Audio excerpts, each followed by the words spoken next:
Hi friends, in this video we are going to cover a recent SEBI circular which relates to foreign portfolio investors and the monitoring of their investment which is being made through primary market. So this is going to be a very important topic and a very important aspect for the upcoming SEBI Grade A 2018 examination. So friends, we have been working in this direction of guiding students for competitive examinations for the past few years, and we have been blessed with some of the very amazing results. In RBI Grade B 2017, 27 of our students, they made it to the final list. And in NABARD Grade A 2018, 20 of our students, they were selected in the final list. And RBI Grade AB 2018, the final result is still awaited, but again we are positive on this front also. Now before directly jumping onto the questions, let me quickly tell you about the courses which we are presently running for SEBI Grade A 2018. So we are offering these courses. You can avail the course for Security Market Phase 1 and Phase 2, or you can also choose the Phase 1 mock test along with this Securities Market course. And there is this full course for Phase 1 and Phase 2 of the SEBI Grade A. So you can choose as per your requirement, and also you can avail attractive discounts by using the codes given below. Now, in order to channelize your preparation in a better way and in order to prepare you for all the related competitive examinations in one go, we are also providing some combo courses for SEBI, RBI and NABARD. So you can choose the combo courses also if you are preparing for all these examinations. Again, you can avail discounts by using the discount codes mentioned here. So this was the headline which was a news recently, and this related to allotment of shares to FPIs in IPOs and the need for PAN verification. So I talked about how the PAN need to be used in order to monitor the investment which is being made by the foreign portfolio investors, and why this monitoring is to be done, and what are the different criteria with regard to FPIs by which we identify whether they have exceeded the limits or not. We are going to discuss all those aspects and about the circular in this particular video. So this was the circular which has been issued just recently by SEBI, and you can see that it's dated July 13, 2018, and it is addressed to different sets of persons associated with the securities market, and the subject is investment by foreign portfolio investors through primary market issuances. So to understand this one, we would need to know the meaning of foreign portfolio investors and how the whole process it works with regard to foreign portfolio investors. And we are already aware about the concept of primary market. We have already seen that this is the new issues market in which the securities, they are being issued by the company for the very first time. So let's start this discussion with the meaning of foreign portfolio investment or FPI. Now, foreign portfolio investment would be that investment which is coming from foreign sources. So this will be that investment which is made by non-residents. So they are not residents of India, but the investment is coming to India. The investment is in Indian securities, and the securities may be the shares of the company, the bonds issued by the government, or the bonds issued by the different companies, or they can also be convertible securities which can be later on converted into a different form. And there are also infrastructure bonds and other securities in which this investment can be made. Now, when will we classify an investment as a foreign portfolio investment, and when will the same be classified as foreign direct investment or FDI? Now, for this particular purpose, SEBI has stipulated a very clear criteria. According to this criteria, any equity investment by non-residents which is less than or equal to 10% of the capital in a company, it would become portfolio investment. So it says that if the investment is up to 10%, if the investment by non-residents is up to less than or equal to 10% of the capital in the company, then this would be termed as portfolio investment. And if they go beyond this particular limit, they are investing around 20% in a company, this would become FDI. Anything beyond 10% would become foreign direct investment. So this is the distinction between the two which we have to remember for the examination. Now, with regard to regulations pertaining to foreign portfolio investors, the very important one is the SEBI Foreign Portfolio Investors Regulations 2014. So we have to remember that to regulate the foreign portfolio investors, the SEBI came up with these regulations in 2014. Now, according to these regulations, no person shall buy, sell or otherwise deal in securities as foreign portfolio investor. So in a way it says that no person can be a foreign portfolio investor unless such person has obtained a certificate. So if you have to become a foreign portfolio investor, you have to obtain a certificate, and that certificate has to be obtained from a DDP. Now this DDP is a designated depository participant. So a specified depository participant is designated for this particular purpose by the SEBI, and they are issuing the requisite certificates to the foreign portfolio investors. Now for applying for this particular certificate, they have to make an application. Now this application has to be made to this DDP, designated depository participant, in Form A. So this is important, that application is in Form A, and finally when the DDP approves this application, it grants the certificate. This certificate is issued in Form number B. So Form A is for applying and Form B is for receiving the certificate. Further, these regulations also impose certain restrictions also, that is, who can be a foreign portfolio investor, in which form of securities they can invest, and in which they cannot. So they will, which we'll discuss some other time. For now, let's just obtain a broad view of this term and this respective circular issued by SEBI.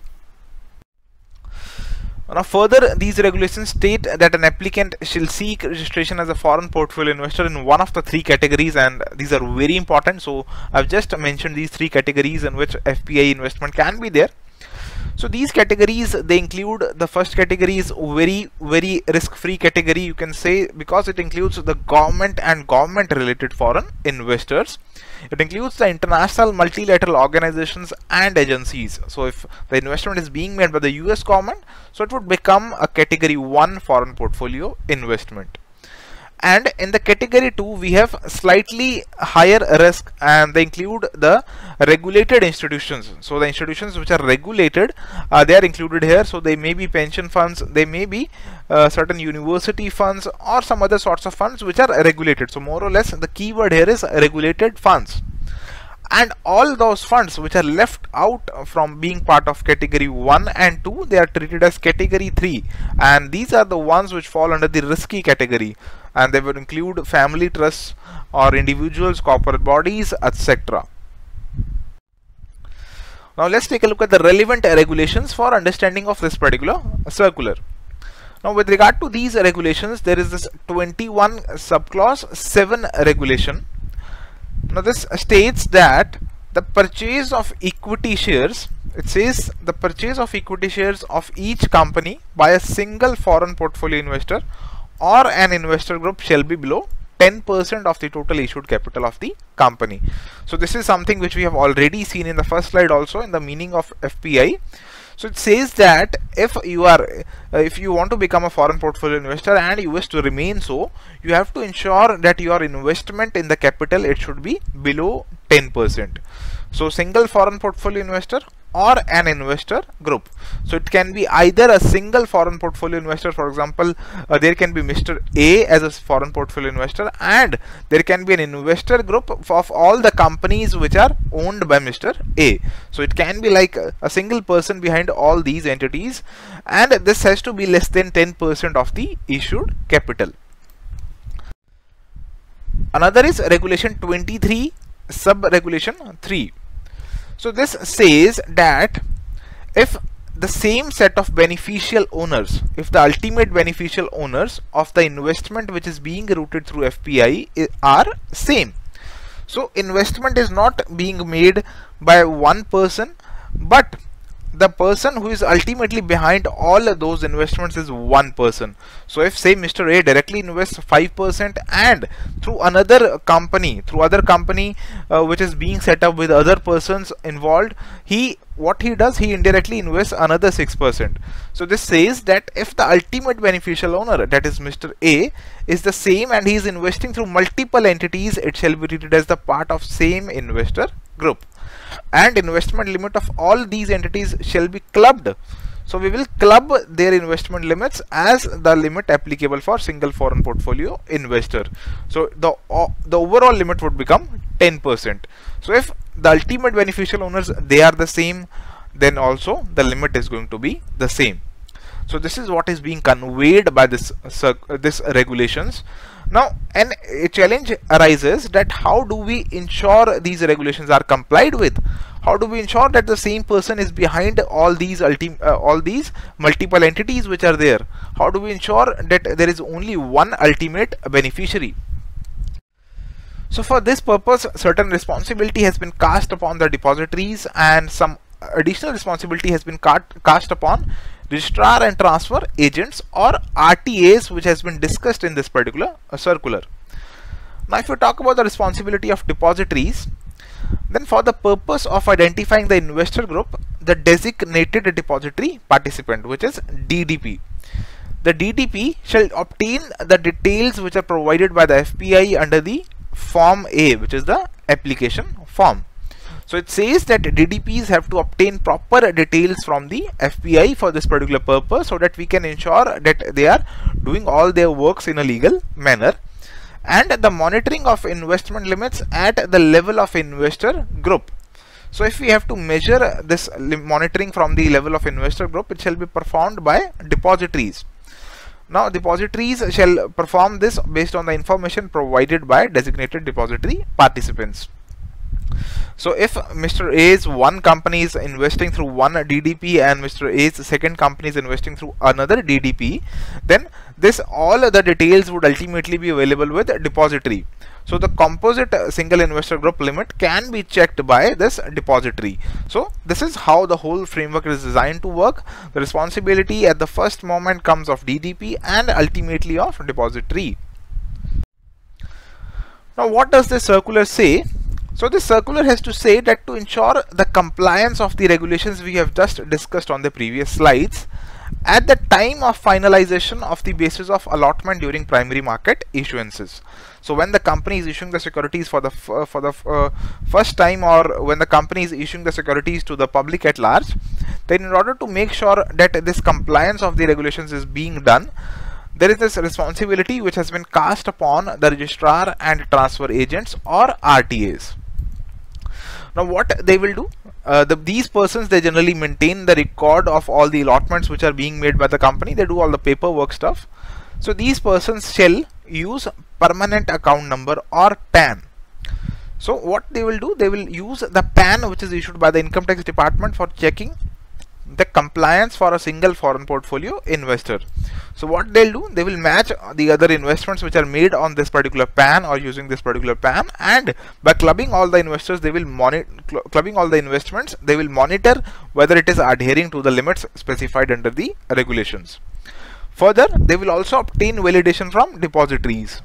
So if you remember, in the previous slide we discussed how the depositories have a additional responsibility with regard to this monitoring, and because the depositories, they are keeping these records, they will also ask the registrar and transfer agents, they will also ask the depositories and obtain a validation for the foreign portfolio investors who have invested in the particular primary market issuance.